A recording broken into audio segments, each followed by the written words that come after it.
unfortunately ngangoti health practitioners isusu kazhinji tinofocusa kune zviri physical nemhaka yekuti ndo zvandakadzidzira kuchikoro izvozvo zvandinoziva.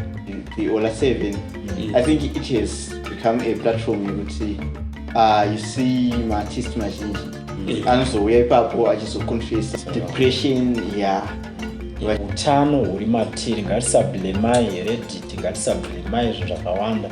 Ini ndini muridzi weupenyu saka ndinofanira kuziva kuona kuti university yandakaita nayo paPhD isi yandakaita nayo mashure ndakaita nayo mashure yanga iri muNetherlands. Okay. Yes. So one statement written and if you are informed through everything you are learning.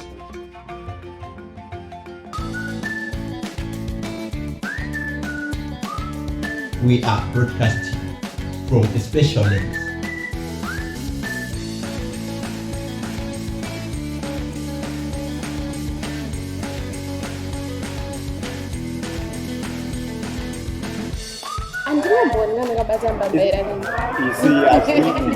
You do not know a person unless they speak. Akuita music. Alright. Chakuita music. Tise. Okay. But takatanga tichita chi? Mr. Mangoma. Mangoma ndiyo zvakasiyana.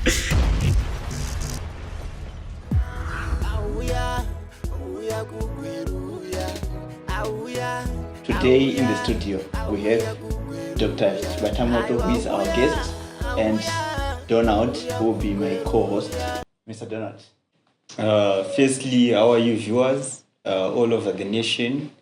We are quite honored to have Dr. Batamoto Pano. He's one of the phenomenal young people very in the healthcare industry. Dr. Tinokuchingamidzai, we thank you. Hello viewers, thank you so much Donald, thank you so much, please, thank you. Yeah, I think Donald introduced you well and the phenomenal. Yeah, that's correct. Yes.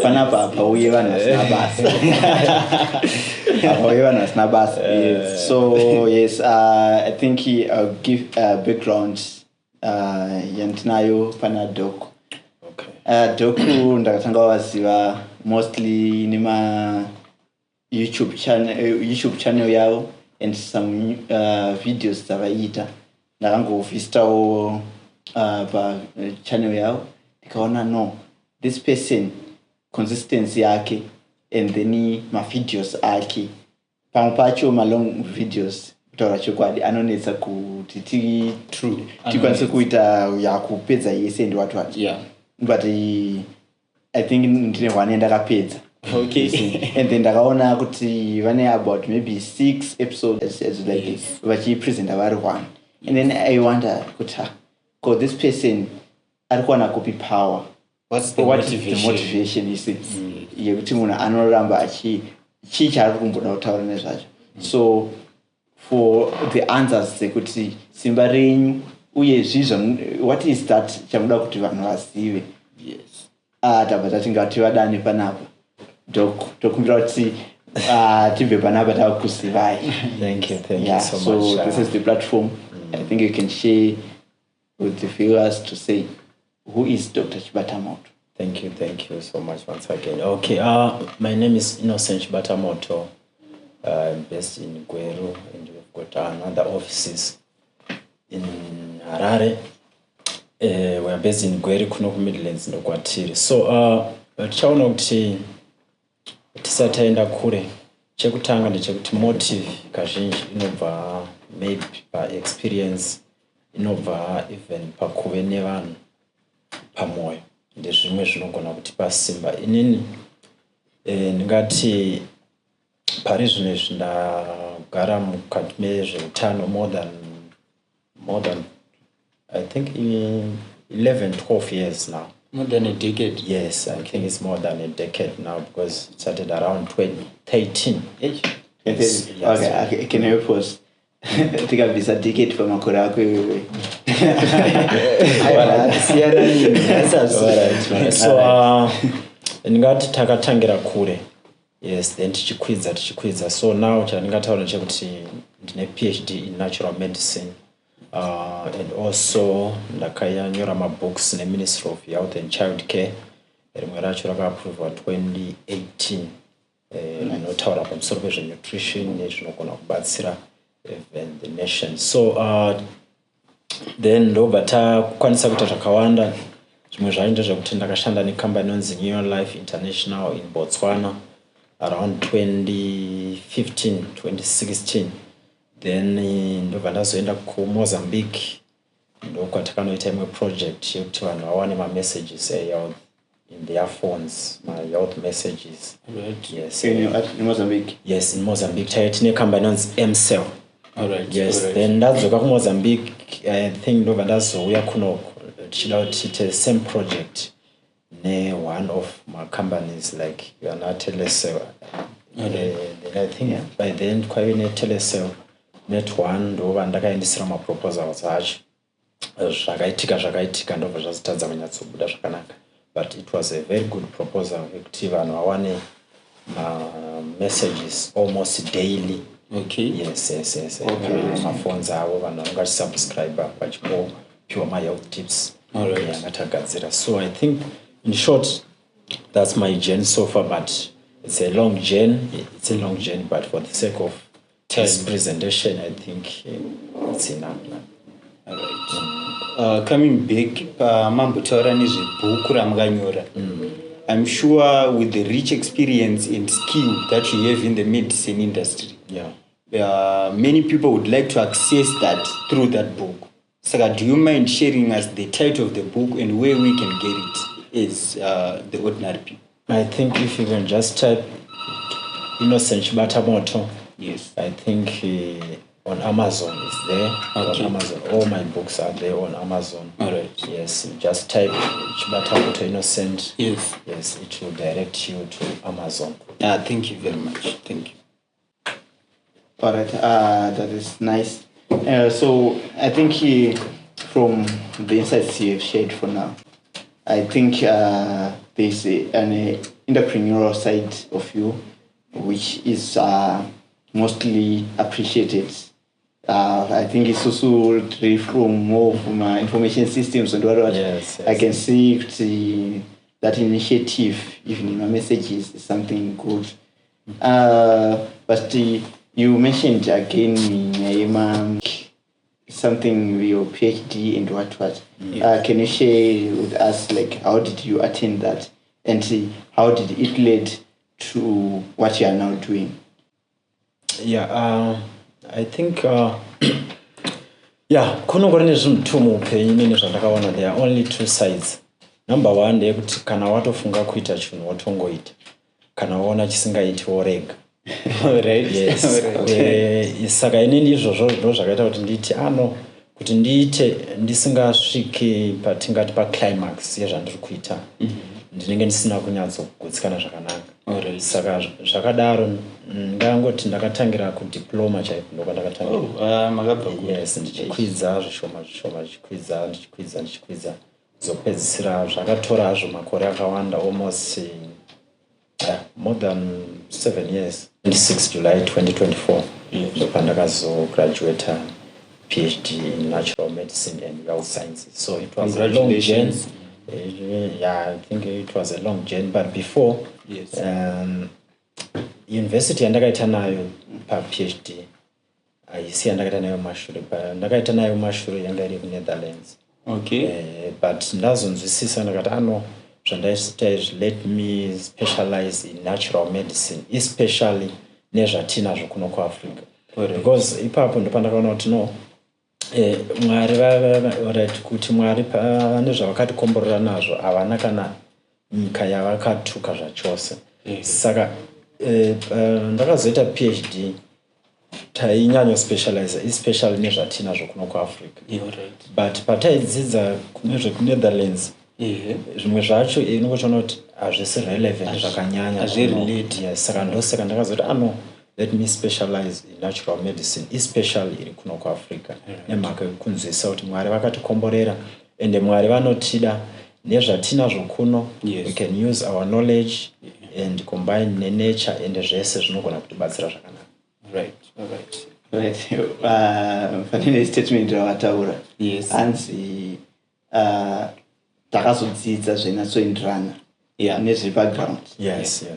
So pane statement iri paHoly 10 hanzi if you are in form 2 everything you are learning is not true. Yeah. And if you what you are learning is no proof. Alright. It is no use. So But should tungo appreciate kuti makazoita zvinhu zvinorelate nekwatiri kuno. Yes, though hazvo zvimwe zvacho it's like now ndopaona kuti pane basa especially kusystem yedu yeeducation. Yes. Kuti iye zvinezvi mwana kuti adzidze kuti matamba mahuyu munei kuchikoro hazviko but mabanana maapple nezvimwe zvisingatowanikwi chero kuno kuAfrica. So I think ndepamwe pane pachida kungogadziriswa ndezvimwe zvandakazorealize kuti no let's specialize nezvatinazvo kuno zvinogona kutibetsera ende nekuumba even upfumi hwedu neupfumi hwenyika because we are now utilizing what we have where we are. Right. Yeah. So before we go to a break, I think you're drawing us closer to a topic that we were concerned about, but I've invited Banaba, which is health and lifestyle. Yes. You could see lifestyle, affect us, say, health or health vice versa, we don't know. Okay. I think that is an area you could see, but we could break. We have to go deeper into the and see. I know Wakawanda have testimonies about you. Yes. So, but first, my qualifications and everything, especially education. Isn't it something like you had a luxury, like to go up to PhD? Given our current economic situation, isn't it something like you were not? Is it you were too privileged or spoiled or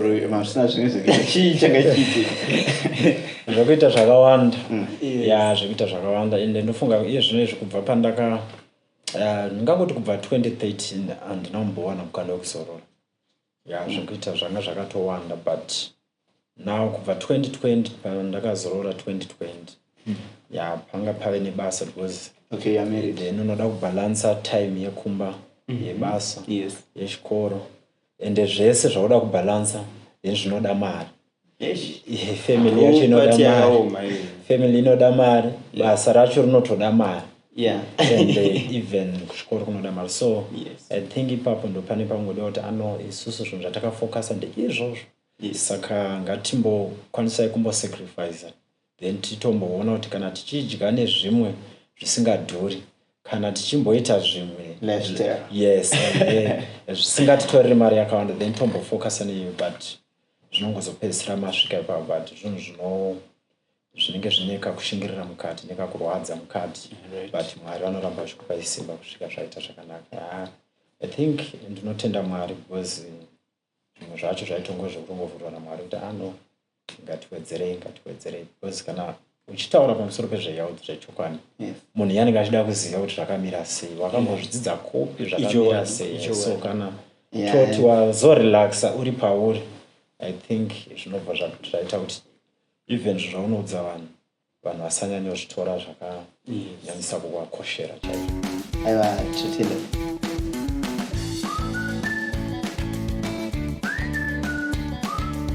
We are broadcasting from a special lens.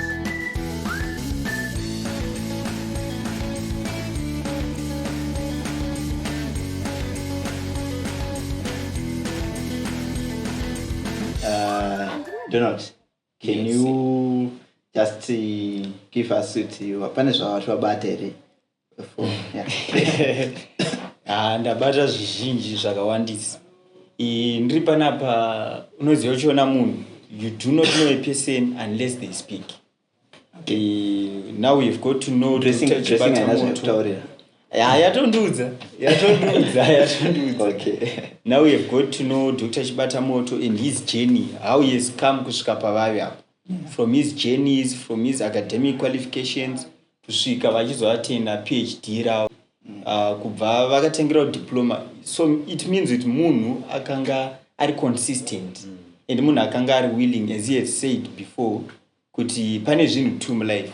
It's either you want to do something kana kuti wotorega wotosiyana nazvo. Saka hapangosvikwe pamuri kuona vava hapangoitezi. You really have to work hard. Peace, you can take over tichipinda our new segment. Yeah, I don't appreciate that because for the first time you are here and then you are learning as well. Yes. So of course the purpose of this program is for someone could want a difference after achiona bando asila ngopedza time imuno but what it is. So getting into our story of the day, yes, Doctor.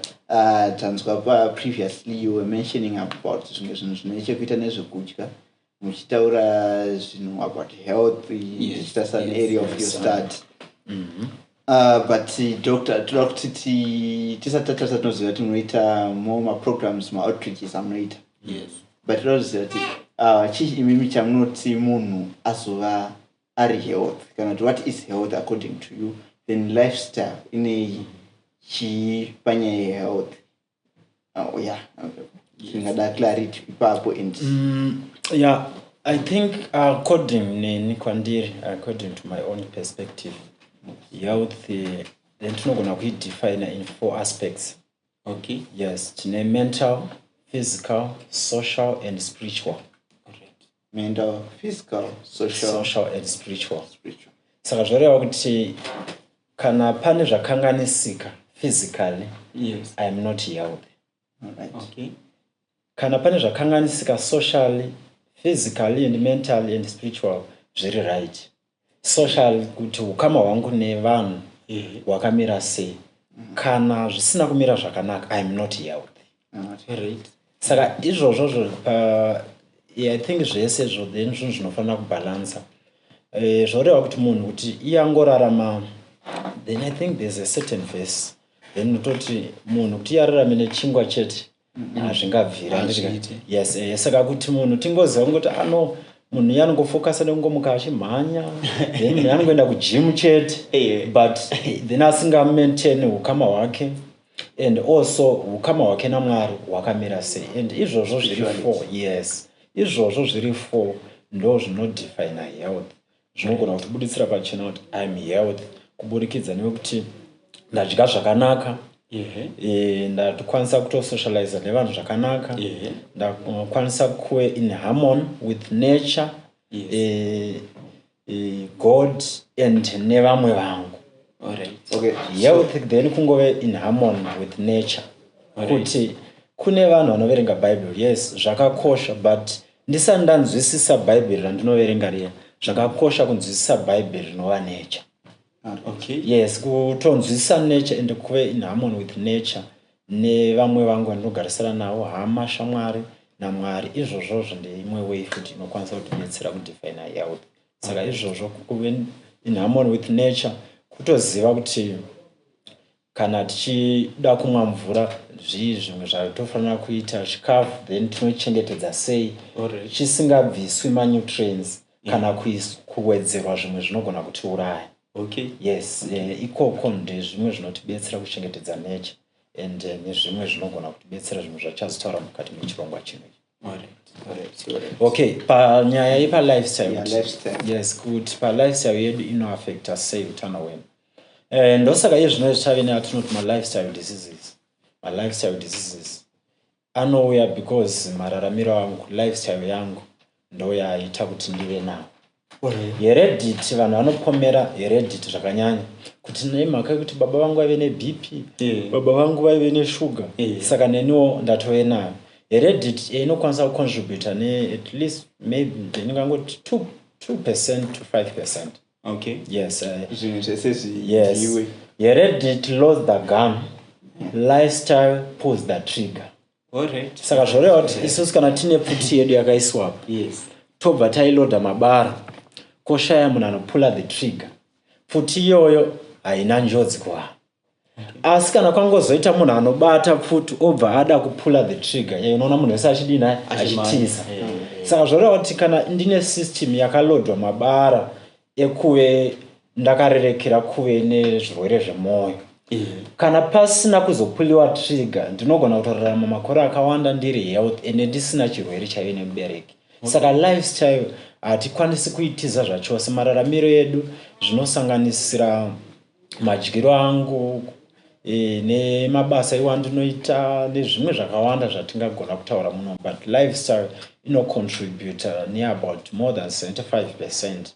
Yes, my lifestyle diseases, let's say nhasi ndakanzi ndave necancer izvezvi especially colon cancer kana lung cancer nezvimwe zvakadaro kune zvimwe zviri beyond my control then kunozoti zvimwe zvandinokwanisa kucontrol. Yes, so zvakadaro zvinoonekwa kuti more than 75% zvinoita kuti ndive ne-one of those diseases zvabva palifestyle yangu mararamiro. Yes, mararamiro angu then 25% or so then zvinozouyawo wakawo zvakawanda ipapo vana heredity vanani zvopinda mukapercentage kadiki but utano huri matiri ngatisablemai heredity ngatisablemai izvo zvakawanda ini ndine muridzi weupenyu saka ndinofanira kuziva kune kuona kuti ndive nehealth yakanaka ndinoita sei. Alright. But doc tombozosai pamapillars amatipa you mentioned of which pazvinofo zvamataura mostly inini kuti ndizotanga kutaura nyaya dzeutano kana kuti kazhinji ndipo paipai kuti ndanzwa musoro wangu uri kutema kana kuti ndaifanira kunge ndichiita rimwe basa ndinoona kuti handisi uchakwanisa kuita basa riya ndipo pandakufunga kuti ngandifonere doctor oro ngandidai ndo pandinonatsa kunzwisisa kuti amene munganisa kujekesera kuti because zvinana spirituality zvezvi tingazvinzwa sei kuti zvaakurwadza tingaziva sei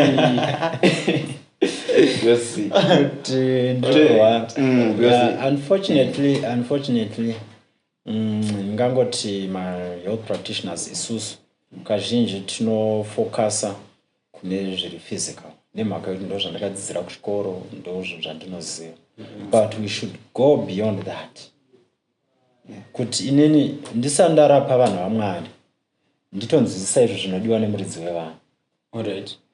Zvimwe chete neplese uda unodzidzira kunogadzira mota unobva wati handinei nezvinotaurwa neToyota varidzi vanogadzira mota inini changu chandinoda kungoziva ndechekugona kugadzira mota asi Toyota handinei navo ende zvavanotaura kuti mota dzavo mamanyual yavo nechii handinei navo hazvishandi ipapo then unenge wave limited but kuti usave limited manje chiziva nekunzwisisa nekuve neukama hwakanaka neToyota yacho so that kana wakuzogadzira mota dzavo hazvichakunetsi wava kunzwisisa zvimwe zvinogona kutibatsira so izvozvo ndezvimwe zvinogona kuti especially isu vanorapa vanhu pane patinogomera kazhinji ya physical health ndo zvinhu zvatinonyanyisa physical mental sometimes social but spiritual ndeimwe inokwanisa kunge tiri mazviri.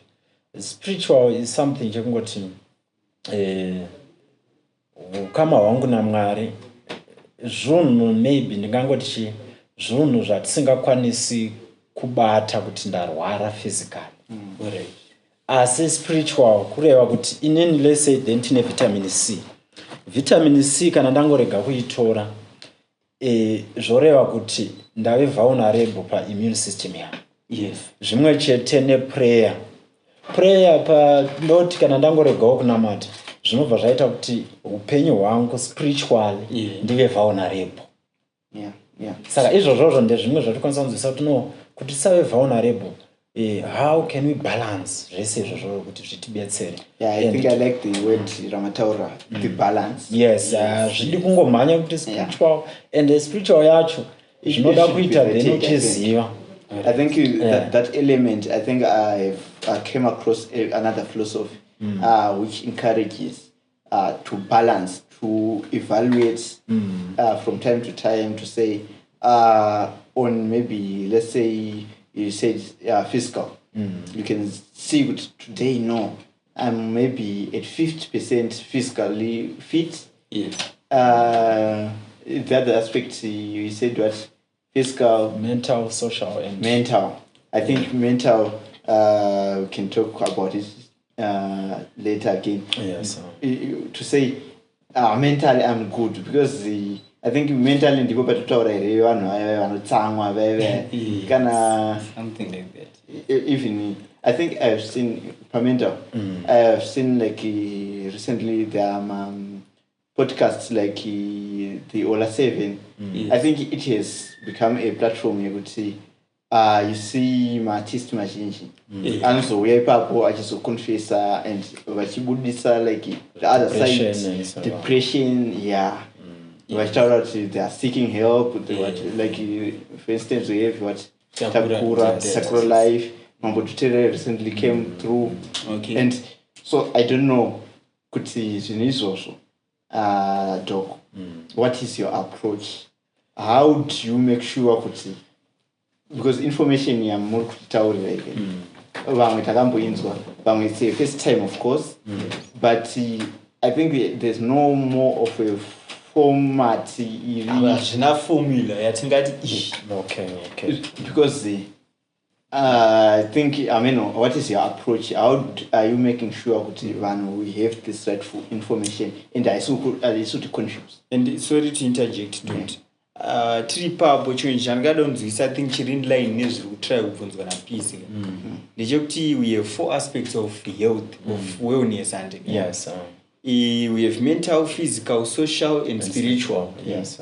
If a person was to balance them 4, munhu anenge perfect. Is it realistic? Zviri possible here kuti munhu anzi akabalance physically, akabalance spiritually, socially, mentally, kana munhu atochi superhuman being?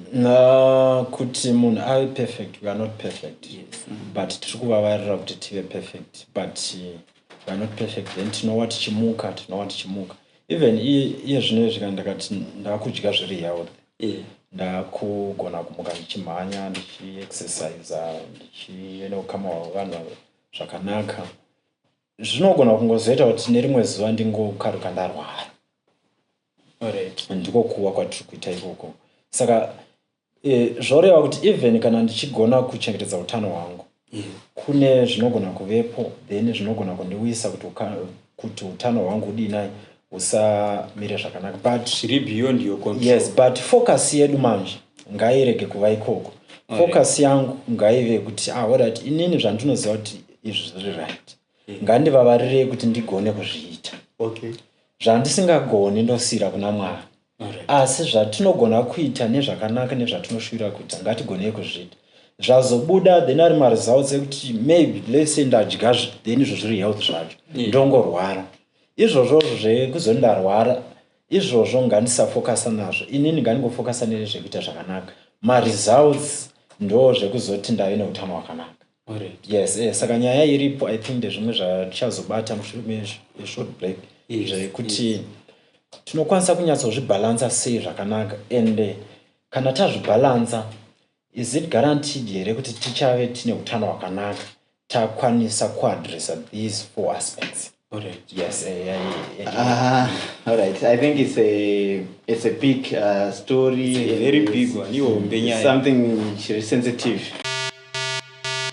Every story starts somewhere. This is Skiddo Chikandamina. From big stages to humble beginnings, he has lit up the stages both small and big. He's carved his space with sound that blends Afrobeat, Zim dancehall, and Afro jazz. This isn't just about Skiddo, it's about a dream shared by every Zimbabwean. The spotlight is near, and when it hits, you'll hear the whole country say, "We knew it." Now is the time to stand with this brand and mold it together.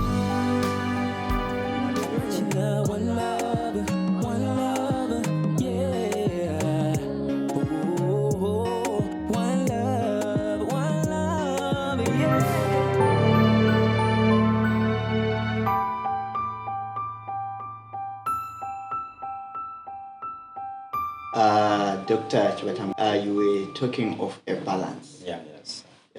When you say it is up to us to say we make sure we have a balance. Can you explain more of this balance? I think zvakanyanyisa kukosha ndezvekungobalansa. Ngade kupa muenzaniso tisati tanyaenda kure pakuti zvakafanana nemuviri wedu watinawo. Ndobva ndati inini ndinoda kungofidha mind chete.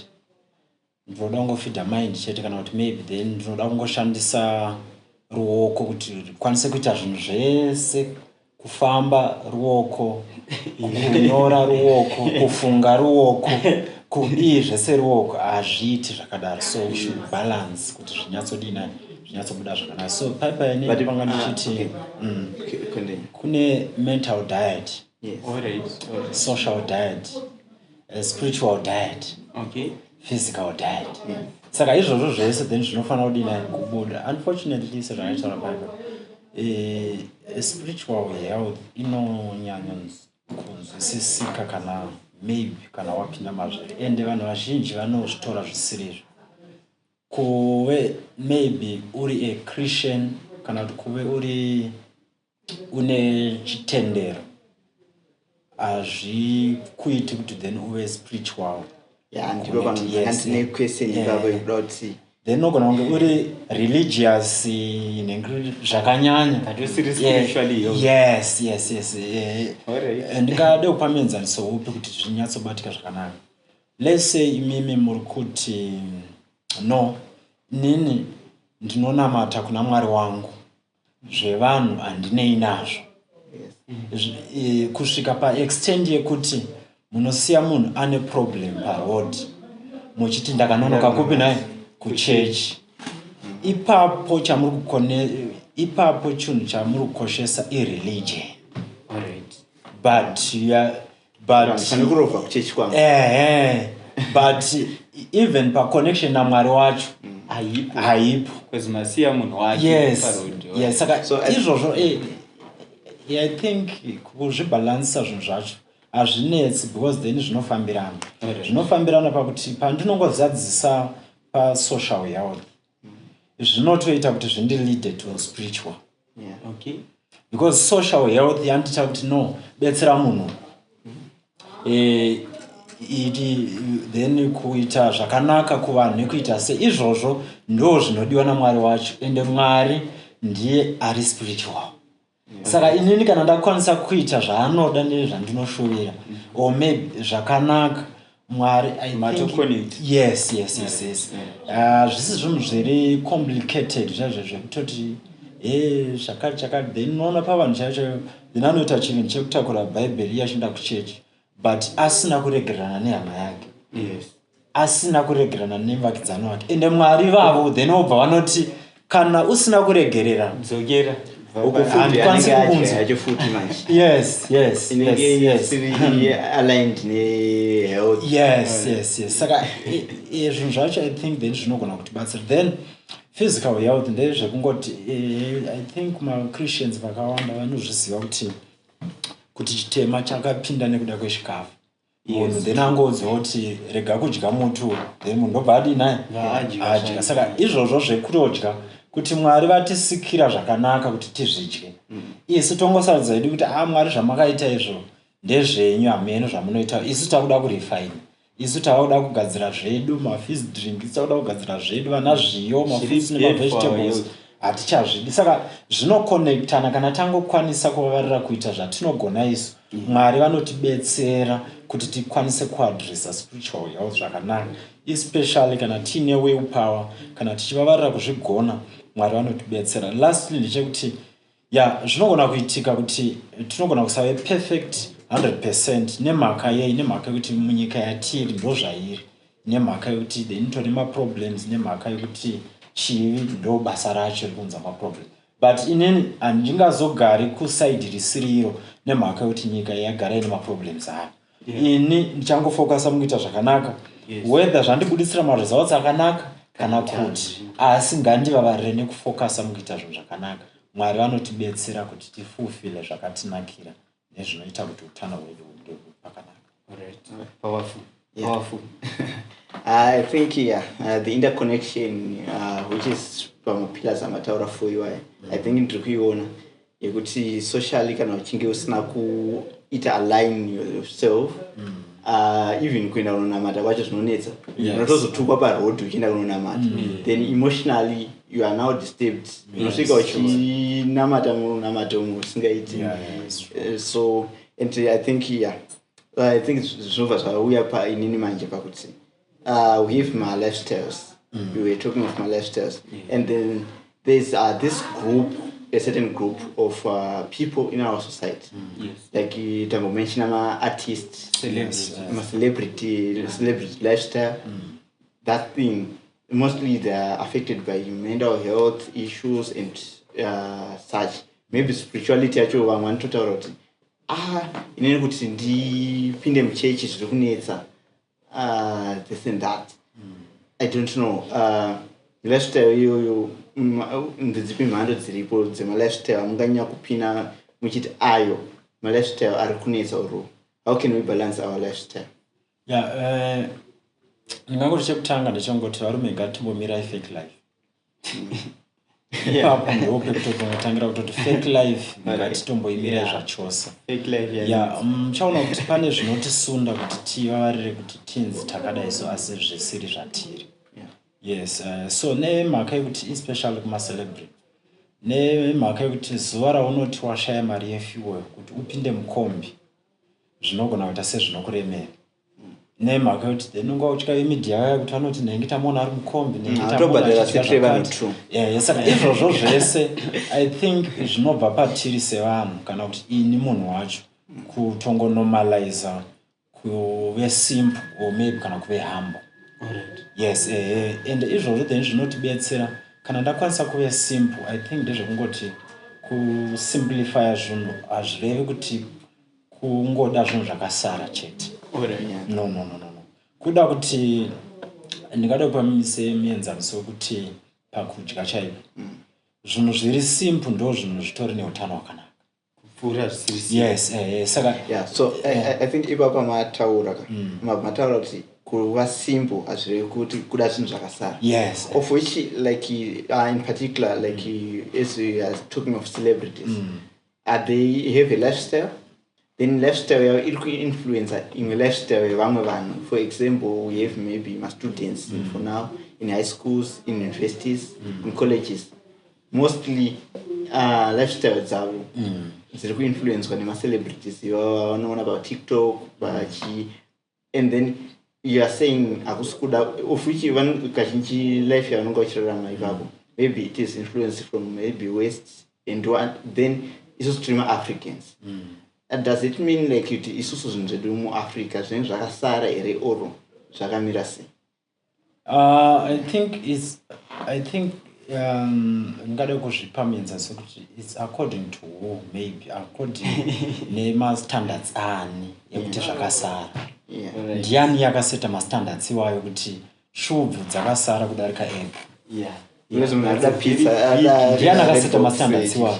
Saka ende zvatinodzokera ndizvongoti kune vanhu vanogona kuinfluenza especially vachishandisa especially media vachishandisa ma-systems ekuti zveso kana ndakada kuti ndoda kugadzira poison yangu ndakugadzira poison yangu ndoisa mushelf zvakanaka ndoidecorata zvakanaka kana ndadaro ndoisa ma-systems ekuti hakuna vamwe vanhu vanofanira kugadzira zvimwe zvinhu zvinonyanya kukurudzira kana kuti vanhu vanokwanisa kushora zvandagadzira izvi ndotoisa then uri mutemo as a system yandinotokwanisa kutoisa yakadaro then ndobva ndasunda media kuti media chiisai pama-TV pese kuitira kuti vanhu vanyatsoona zvesha kuti kana chibuda mu-TV or maybe kana then icho chichidyiwa nemuceleb akati.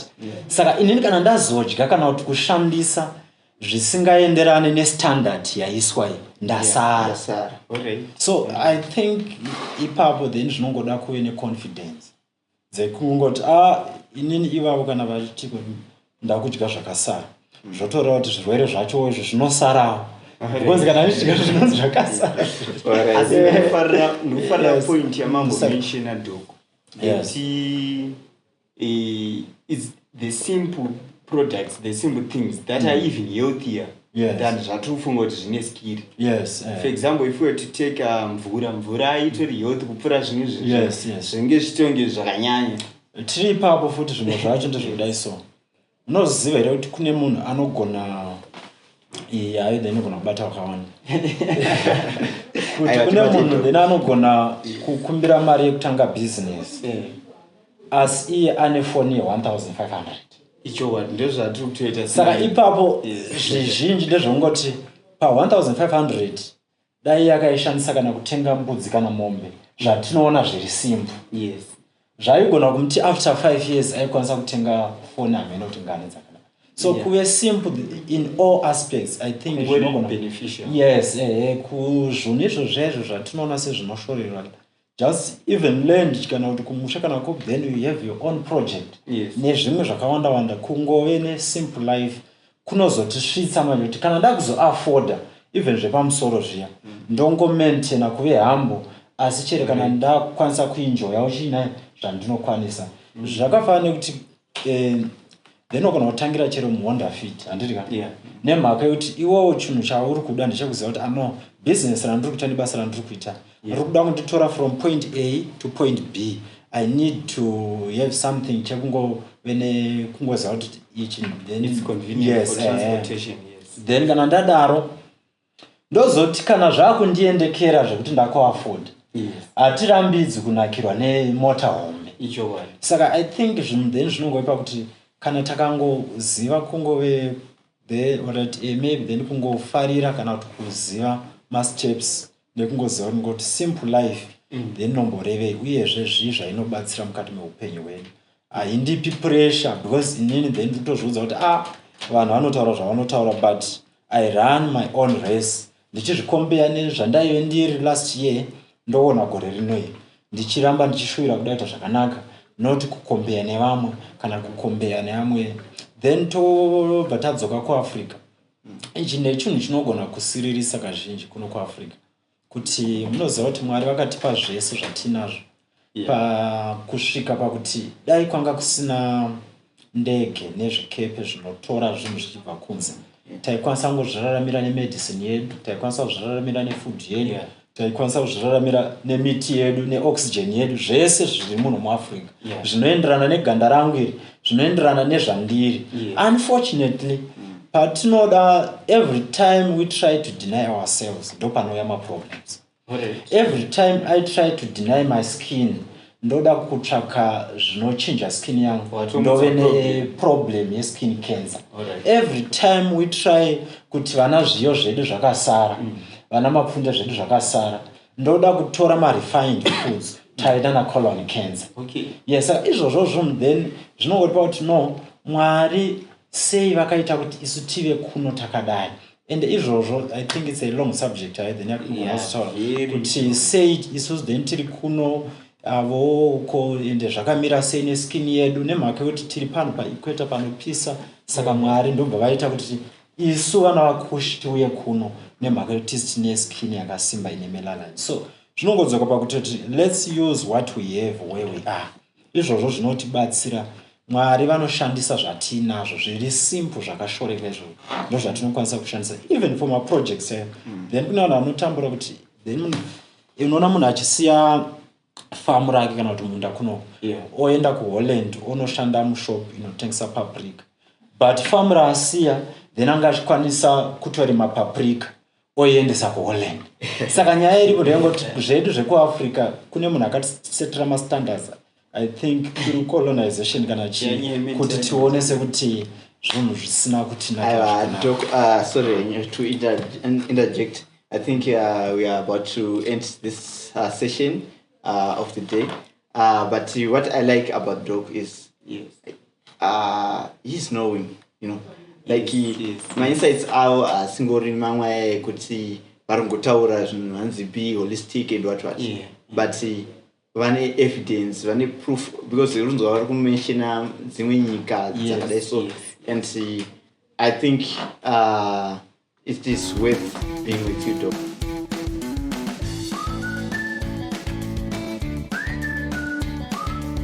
We are broadcasting from a special lens.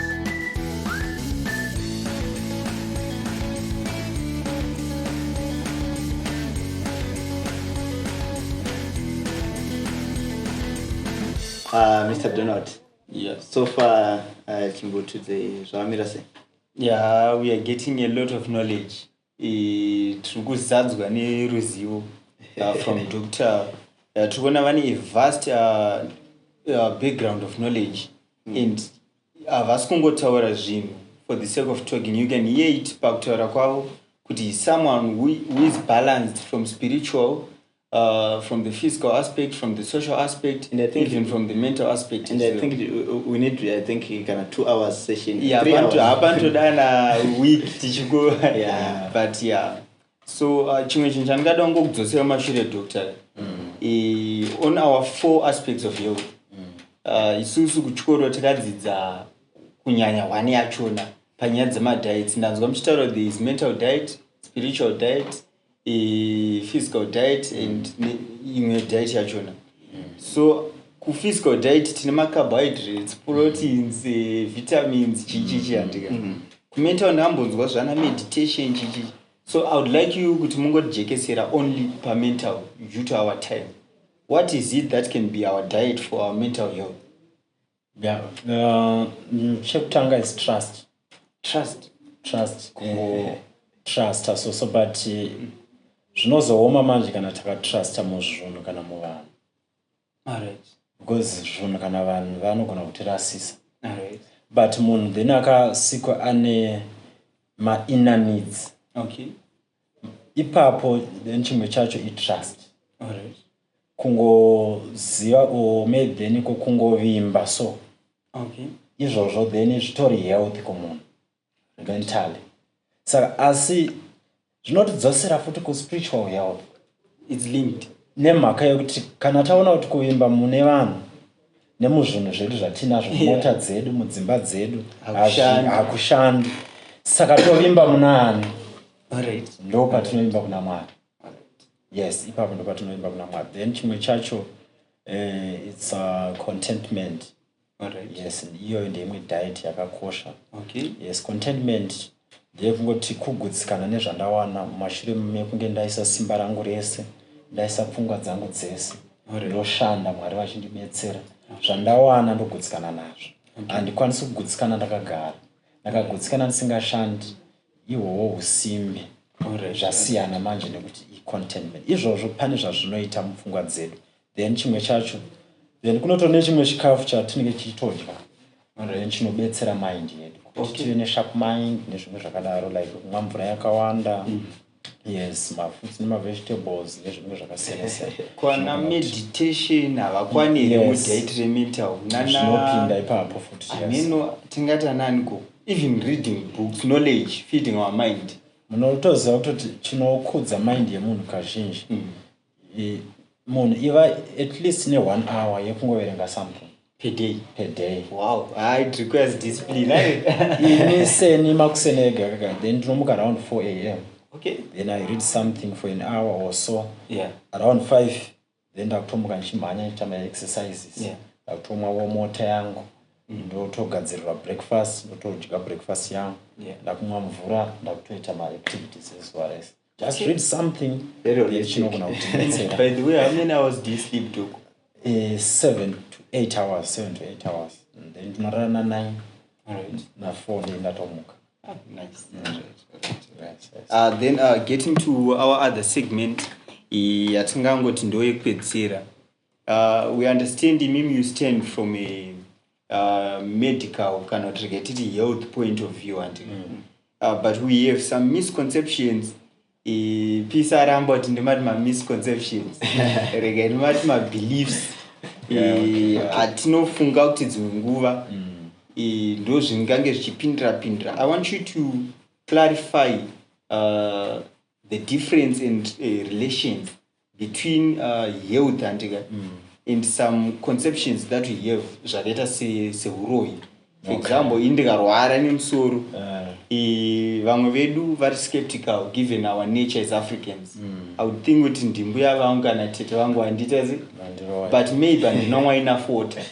What could it be? Is it a reality, these conceptions zveuroi chichichi, kana kuti tinenge tangotsvagawo zvekublema isusu tine zvataita zvakonzera kuti tirware? Can you elaborate? But wasati wapindura wati mbuya kana tete Kukwa yuko hakuna vechirume. Ya ipapo tinogona kubvumirana kuti yes zviriko kana kuti hazviko, but chekutanga ndechekuti tisandapindura ipapo kuti zviriko kana kuti hazviko kuburikidza nezvandinonzwisisa inini. Yes, muchaona kuti chekutanga ndechekuti taita here zvese kukwanisa kuadresa the root cause. Yes, kuti kana ndarwara nemusoro totsvaka kuti zvinorwarisa nemusoro ndezvipi, toadresa versus your lifestyle. Kuti mvura then uri kumwa here, chakati stress zvakamira sei. Kana zvakanaka toenda kulab tonoona zvese zvakanaka. Wana wakatukana naye sure. Toenda kulab tonoona zvakanaka kuma specialist wona kuti umunhu haana kana problem aina. But ari kungorwara. Zvinogona kuitika kuti maroiwa, but chandoda kuti tibatisise ndechekudai so. Satan then anotsvaka kuti tivengane nehama dzedu. Sei papa pakuti mbuya ndova ndirowe. Haya ngere example vangu right. Ndinotaurawo vamwe. Yes, vamwe kuti tisanengirira kuti tisanengirira mbuya then vanogona kunge vachishandiswawo sespeaker vasingatozvivi. Saka isusu nyaya yedu ngairege kuva pana mbuya. Nyaya yedu ngaive kuti kana tiri spiritual connected kuna Mwari, ngatidzidzise kuti munhu iye ari kuita zvese izvi ndisatani kwete mbuya. Alright. As in also I'm responsible for having a lifestyle right inoita ndisarwara. Yes. Yes. Zvisingarevi kuti imi mobva mada kurarama zvisiri izvo then mozongoti ndaroiwa zvose. Ipapo hatibvumirani. Ngatizopedzisira neoption iyoyo kana zvese zvaitwa ende toona zvese zvakanaka. Tozofuti maybe ipapo ndopava kuda kuti vanomunamatira nevanoita sei kuti zvidina zvivabatsire zvakanaka. But tiri ipapo futi kuti social health yedu isakanganiswe. Ngatisanongedzai hama. Chero iri hama yatotoziva kuti uyu ndiye ari kundiroya. Ngandimunamatire kuti aite zvakanaka. And also nekutomunamatira kuti asashandiswe naSatan, because munhu iye ane nyaya dzese ndisatani kwete hama yangu. Hama yangu yakatonaka but pamwe yari kutoshandiswa naSatan. Saka inini kana ndakakwanisa kunzwisisa zviri spiritual, ndinonzwisisa kuti then tingoti masides maviri. Side raMwari kana side raSatan. Saka kune hama yangu maybe then iri kushandiswa naMwari kuita zvakanaka. Ndinogona kutenda iyo but chikuru kutenda Mwari. Then kune hama yangu then iri kushandiswa naSatan. Ndinogona kutoda kuvenga iyo but hatisi kuti ngativenge hama, ngativenge Satan yari kushandisa. Saka in conclusion tingangoti both realities exist. Ngatitrai kuadresa first zvinobatika.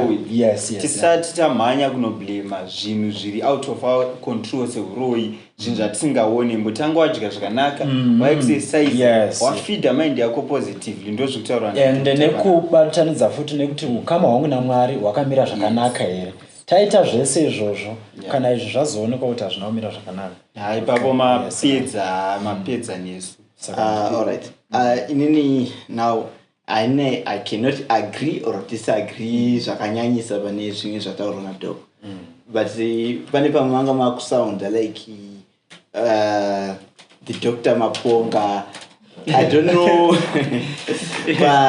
because I understand when I read your profile you do some herbal consultations and this and that.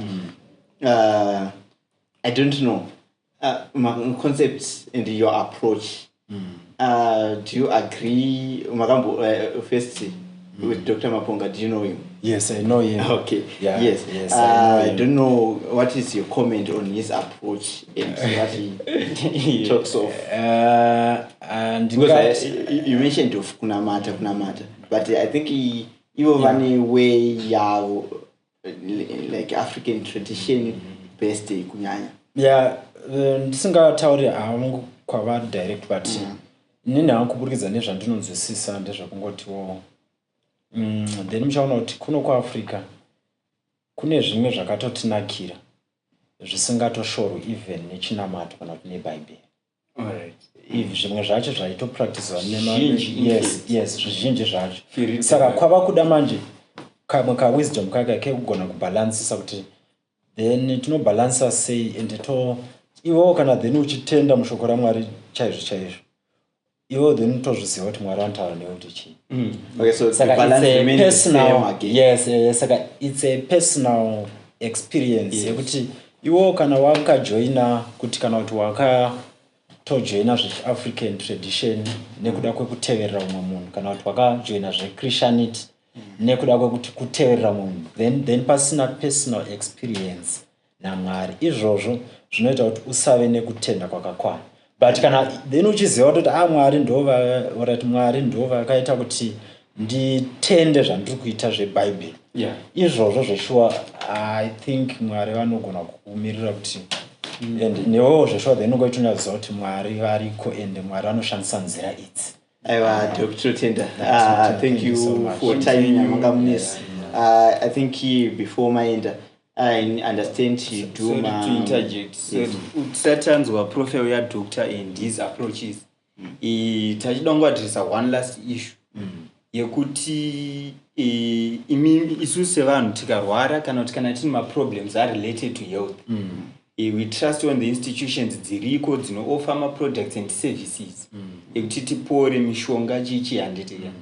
Asi there's this controversial statement riri worldwide rinotaura rekuti if pharmacies sold the correct product for your illness, then they would run out of business. Chinoita kuti iwe urambe uchidzoka havasi kunyatso dai vainyatsokupa zvinhu zvinorapa vaibuda business. So can we really trust can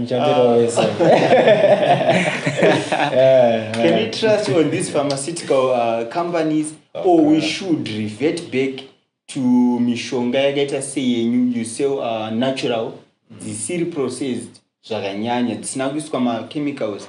What stance should we take based on that? Muchaipindura hangu newe inokwanisa kubalansa zvinhu zvakanaka. Ngangoti chekutanga chinoita kuti tisarware taita here ndopekutotanga ipapo. Yes, ipapo I think ndopatinofanira kunyanya focus zvakanyanya kuti no inini kana ndazorwarawo yes Prevention over cure. Yes, kana ndazorwarawo yes but ndaita here zvese zvinoita kuti ndisarwara. Kana tadaro manje zvinoita kuti tive nemukana mushoma wekuenda even kunorapwa kana kuwana mushonga. Kana tazowana mushonga wacho izvozvo then tingazviti zvikorobho nekusiyana kwazvo. Ndingada kungoti ndisingashori natural medicine and also then ndisingashori zvemapharmacy nechi but ndezvekuti muviri uri natural unonyanyofarira zvinhu zviri natural zvakanyanya. Ndosaka kuti kana watorwara kwacho madoctors anokuudza kuti enda unodya zviyo zviri natural, siya refined foods. Then enda unodya mafruits nemavegetables zviri natural. Back to nature. Yes, saka kana tadzokera kunatural medicine inotipa mukana zviri nani wekudavirwa nekuzikamwa nebhodi. More than the processed dzine. Asi chaleka manje ndechekuti takashaya vanhu vakadzidza kuti vakwanisewo kuti tishandise natural medicine zviri safe nemadosages akanaka. Saka manje kuti tibalance uku then kumapills then kune vanhu vanenge vakadzidza vachishandisa mapills. Saka sometimes then kune zvinogona kutibatsira ikoko chero zvisiri 100% natural. Natural medicine kana tazowana vanhu vakazvidzidzira nekushandisa mushonga yacho zvakanyanyisa futi kunaka kuti dina tishandise. Kumapills then kunogona kuve nezvimwe zviriko zvakawanda masystems ndinotogona kusazvitaura pano kana kudii but then iko kune masystems ariko sometimes vamwe vanoita kubudikidza nekungoda business kana kuti mari kuvanhu. But isusu kana tichiita kazhinji kuda kukwanisa kuve nemasolutions kumaproblems agara ariko. Yes, izvozvo then zvinogona kutibatsira but kana munhu achitora mushonga yake ngaaramba achitora asi iye afokase especially palifestyle yake nemadyiro ake. Kana akapiwa mushonga nachiremba wake then oramba achitora ake but mukuziva nemukunzwisisa natural medicine inokwanisa futi kuraramisa munhu nekuita kuti zvirapi zviri nani because muviri wangu uri natural. Thank you, Doc. Thank you. Yeah, so I think time zedu, I think we are about nearly 1 hour or 1 hour there. But I want to thank you again, Doc. Yes, thank you so for much. being here. And today we were given a platform, the Wellness Medical Aid Society. Yes. At Loitenda. You can see the banner behind us. Yes. And everyone, this episode inge ichibuda. I want to thank. But Dr. Musatumaenda, we understand you conduct workshops, big organizations, for everyone. Yes, so meno tingangoda kuziva kuti vanhu vanokubatai papi uye kana zvichinge zvaita sei kazhinji nekuti I think tambotaura even yekuti lifestyle tinoikopera kune ma celebrities ndowati kuma TikTok, but I think you have a very good approach and you have a big role yekuti munge muchidzidzisa vanhu, so I don't know kuti vanhu vanokubatai zvakamira sei. Isusu vanhu vanonyanyisa kutibata kana kuti vanhu vanofanira kunyanyisa kutibata tibate musati marwara ndo group rekutanga, so that tikupe mushonga kuti kurwara mukana wacho then uite mushonga munowanira kuprevention. Yes, kuprevention, then varwara zvakare munotibata tokubatsirai nedzimwe nzira. Tine more than 15 ways dziri natural. Okay. Yes, then usingori kungoti kungopa munhu the natural medicine yaanotora achitotora. No, dzakawanda zvekuti then togona kungobatsira munhu izvozvo zvisipo. Yes, saka tine nzira more than 15 dziri natural dzatinokwanisa kubatsira vanhu nadzo kuti utano hwavo hudzokere pandau. Saka chekutanga ndechekuti koshesai utano hwenyu, then kusvika paextend yekutotidana kuti uyai mutaure nevanhu vedu ava kuti vazive kuti tinorwarisa ndezvii, tinochengetedza utano hwavo ndezvii. Kana kune vatokanganisika kudhara tibate futi zvakare so that tibetserane kudzosa utano hwedu. Namba dzangu dzandinoda kudedzera dzinoshanda for WhatsApp is 0715 720 307 0715 720 307. Machechi, macompanies, kwese kwatiri tinouya totaura nemi tokubatsirai zvinoenderana nezvamunenge muri ikoko. Kuitire zvakanaka. Physically, vanhu vangada kuuya for consultations as an individual, mune here physical address yamunowanika, be it here in Gweru, be it your offices in Harare. Yeah, maybe for now then ndogona kuvapai kuHarare is office 107 Dublin House, Corner Albion and Mbuya Neanda. Yes, ndo patiri. Thank you very much, Doc. Over to you. Thank you, viewers. Thank you, Doc. Thank you, Donald, for having us today. I think it was a pleasure, and you have your takeaways. See us next time, and don't miss any moment. Give us your comments, subscribe, and like.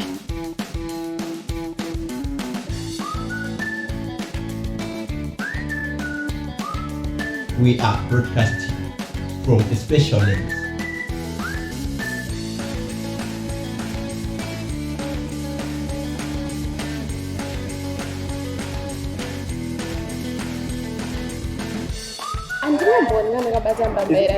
You see, absolutely. You do not know a person unless they speak.